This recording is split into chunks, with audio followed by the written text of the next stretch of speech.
Today we have Ms. Rashmi Daga. She's the CEO and founder of Fresh Menu. She's from PGP 2003 batch, and she's received the Young Alumna Achievers Award in the entrepreneurship category. After decades of working experience working in the corporate sector, Rashmi started and successfully scaled Fresh Menu. It is a leading food tech startup that delivers fresh, healthy, and delicious meals to consumers across India and was amongst the earliest food delivery startups that adopted the cloud kitchen model in India. Today, Fresh Menu has 70 plus kitchens across three cities of Bangalore, Mumbai, and Delhi and has an annual revenue of 150 crores. So, welcome, Rashmi, Hi, and Swagata. congratulations on winning the Young Alumni Achievers Award. My pleasure. And it's been such an honor to be recognized by IIMA. IIMA is a big part of, my life. For anyone who comes to IIMA Ahmedabad, I think there is this huge amount of love, respect, some amount of fear because it's like so revered. It's so tough to get in and so tough to make through it. So I think it brings a lot of emotions together. Great, and that is exactly what I wanted to ask you. How has the institute shaped you as a person and your career?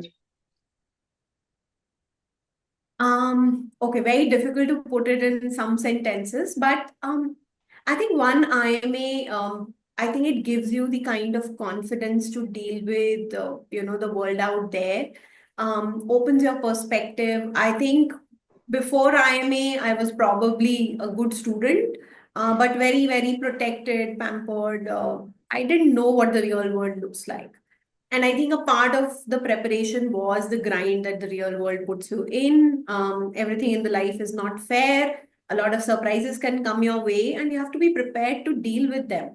I think the biggest thing that IMA prepared me with was, I think, open up the horizon that I can achieve a lot more than I ever thought.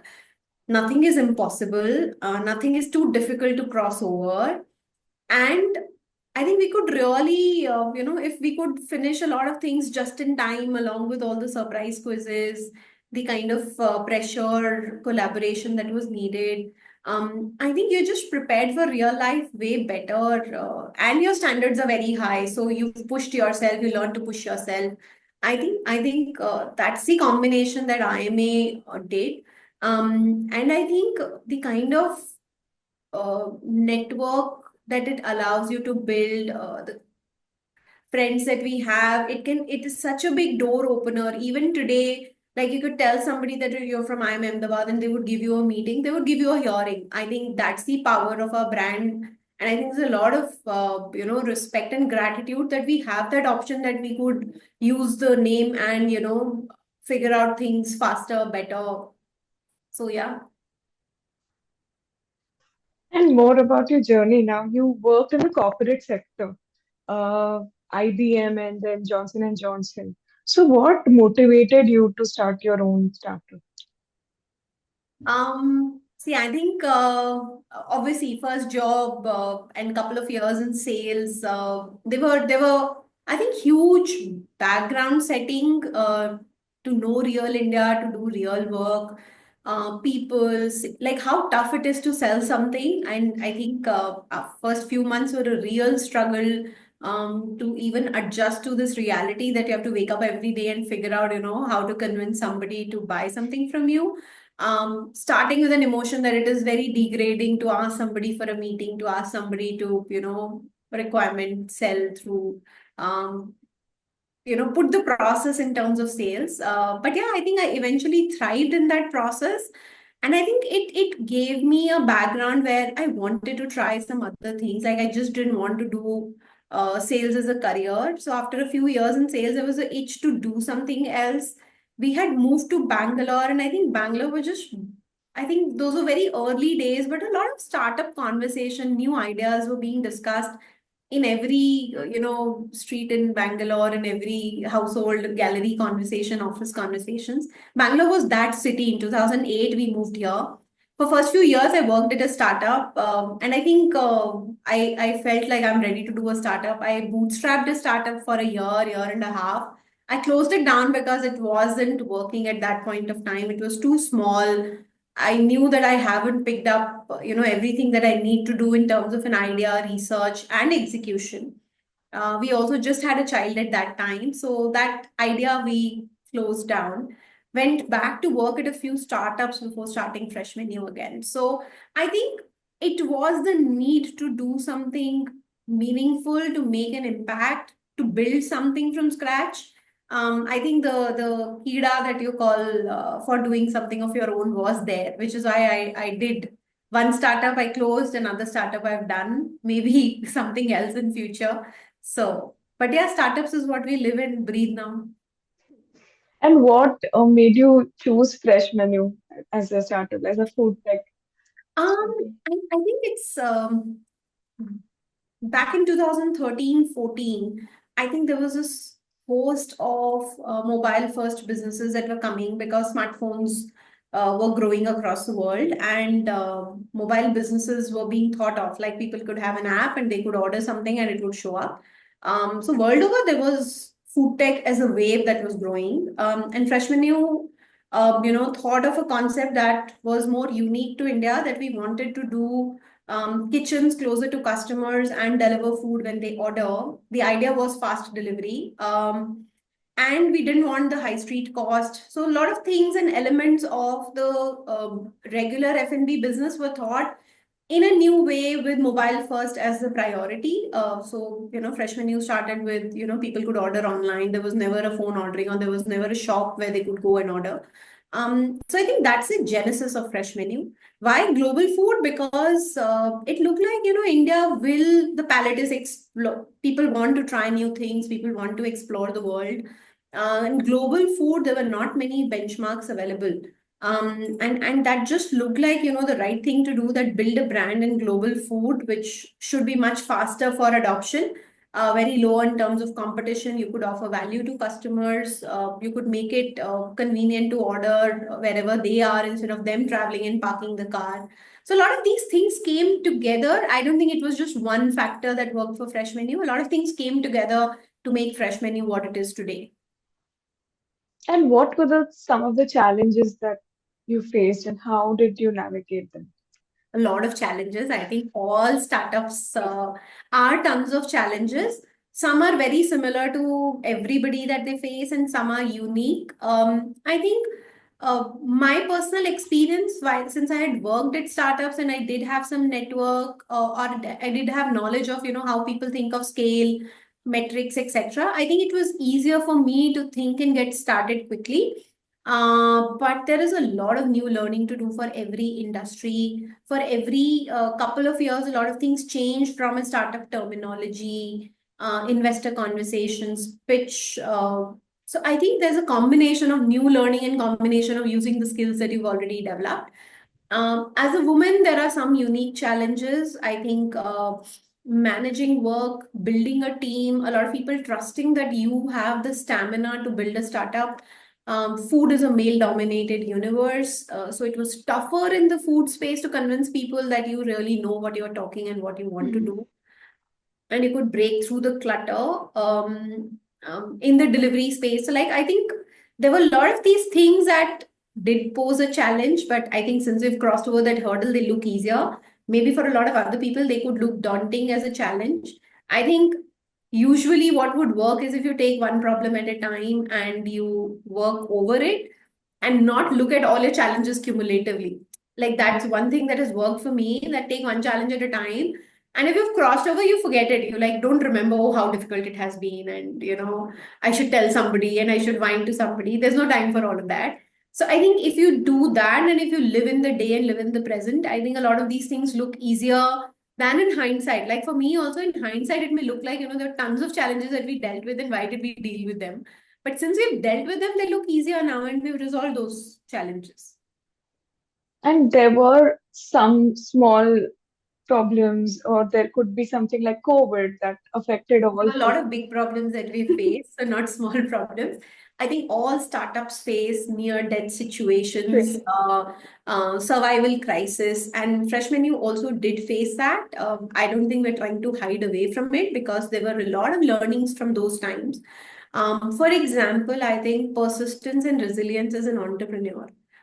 You learn only when you're presented with tough times like those. Like they're not textbook, no classroom, no theory could teach you resilience. Only when you deal with it, deal with adversity on your like on your plate, you have no choice but to be resilient. You have no choice but to say, okay, we can do this, we can see through this. And there are times when you just have to put your head down, live with the problems because there's no solution to the problems. For example, COVID. There Hmm. was just no solution in sight and there was no timeline in sight. There's no predictability to the whole thing. And you had to just say that, okay, I don't know and I don't have the answers, but I will see this through. Hmm. I think the biggest learning for any entrepreneur happens more in tough times than in good times.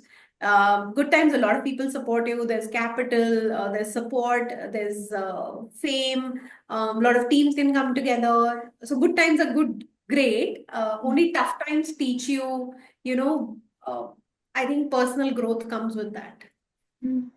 And what were like source of support for you through these times? Source of support. I think and going through more than 10 years of entrepreneurship journey, I would think that a couple of things that really help is living in the present. Like whatever you could do for the day, you do it. You go Hmm. home, you sleep, and come back next day. Because that's what energizes and makes you run this long journey. Entrepreneurship is not a small journey. It's not small milestones. It is a marathon.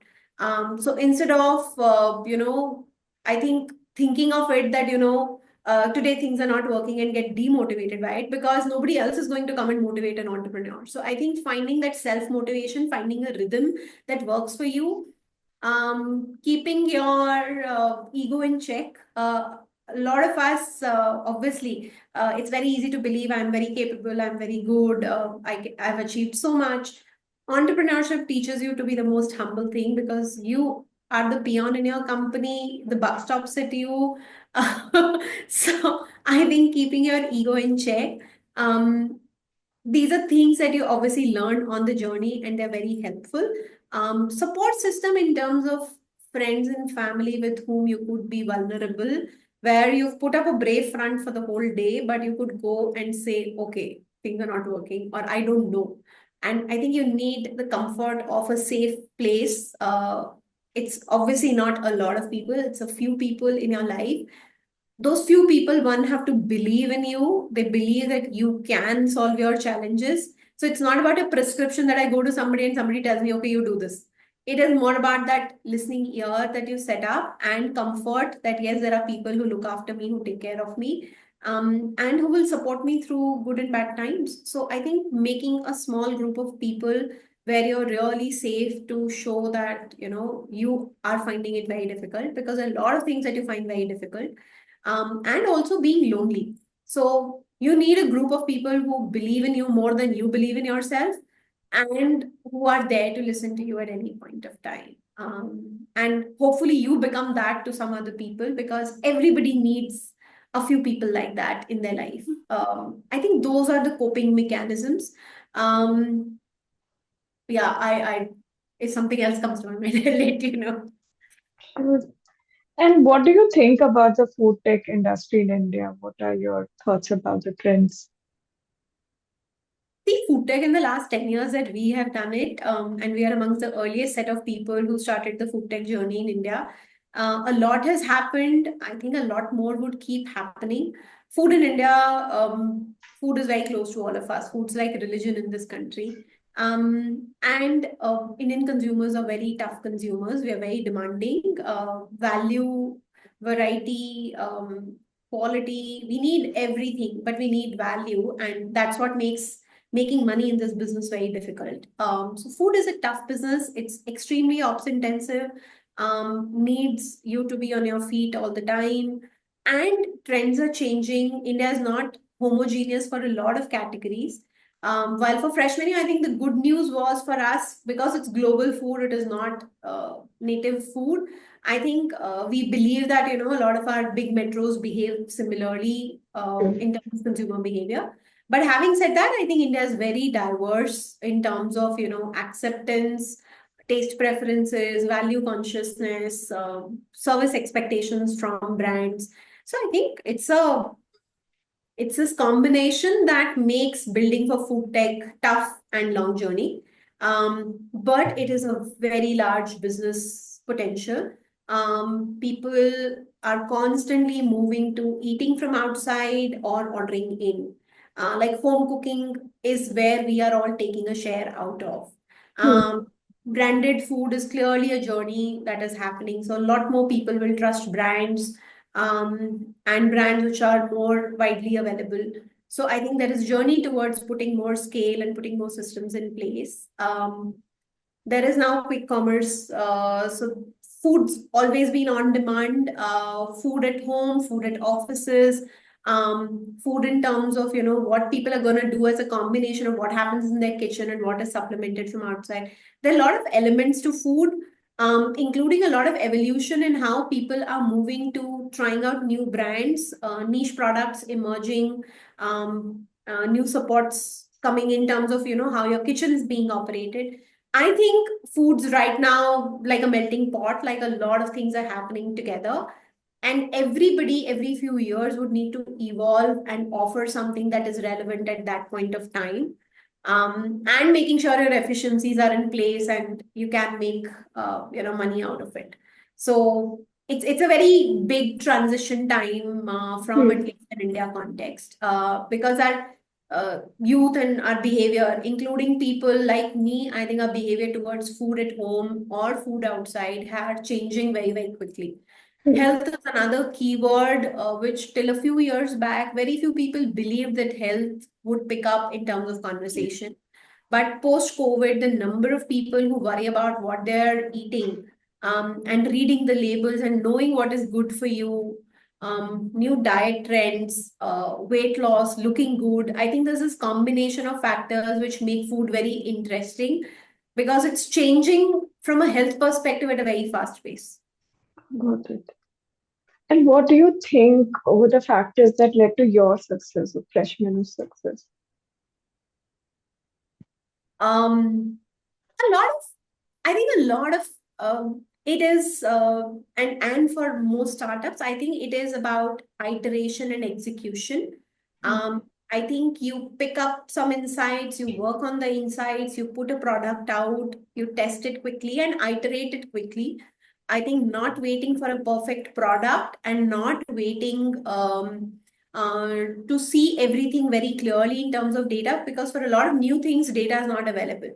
So I think this Hmm. combination of experience, gut, and iteration that you should be ready to do, is I think a combination that works for most startups, and this is something that I believe worked for Fresh Menu. So agility, innovation, and power it with execution, like do it well today, Hmm. is something that really worked for us. What would be your advice for somebody who wants to walk on the same path of entrepreneurship and maybe in the same industry?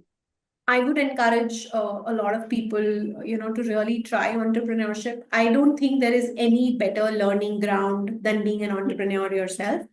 In terms of, the reality of building a business, building team, building impact, and the ownership that you have to show. I don't think it's something that is available in a lot of roles otherwise. And even if you do not succeed at it, and I think the truth is that most startups don't succeed. Hmm. Very few of us will be successful. But I think the learning opportunity is massive. India has also recognized that entrepreneurship is a skill. So a lot of people are now, wanting to have people in their teams who have done something before, have tried to be an entrepreneur, because that learning is very, very powerful. I think in 2 years, you'll probably learn what you would have learned otherwise in maybe 7, 8 years. And ability to take risk, ability to take a decision. I think a lot of those skills come with being an entrepreneur. So I think it's a great time to be an entrepreneur. The only couple of things that you should really know well is, when you're passionate about what you want to start, and you can give it time. I don't think anything is happening in a jiffy. So it's not like a year or two of commitment, and I can put my eggs in another basket. Maybe I'll keep my job but do it on the side, or maybe I'll go back to a job in 2 years if it does not work out. I think the comfort of going back, if you keep it, I don't think you will ever solve for the problems that the business needs to solve for. Because as an entrepreneur, you have a plan B in place. I think entrepreneurship, you can really, I think, make like it's like crossing, let's say, Mount Everest or moving a mountain, right? You can only move it if you know that there's no other option. Like if you have another option, you will probably not make it.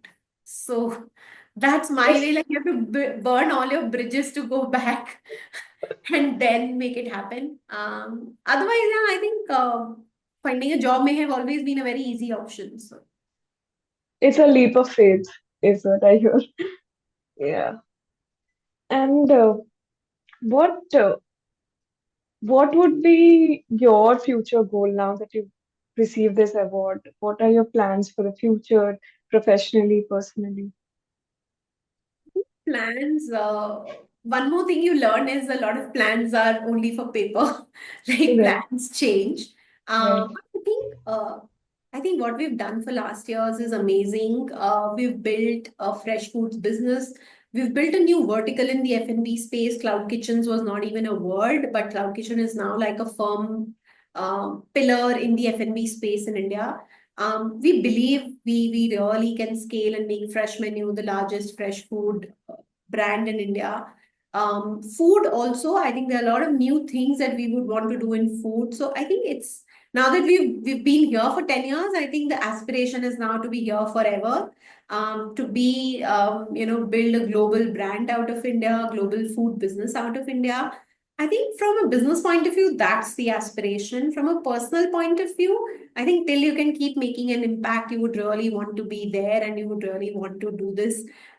This has been my love for last 10 years. So I think this is what I know and this is what I do every day. So I think the aspiration is to really now move this journey from good to great and build out a business that we are all proud of for our lives. Thank you so much, Rashmi, for sharing your thoughts and insights with us. We wish you all the best for the future. Thank you. Thank you, Swagata. Thanks.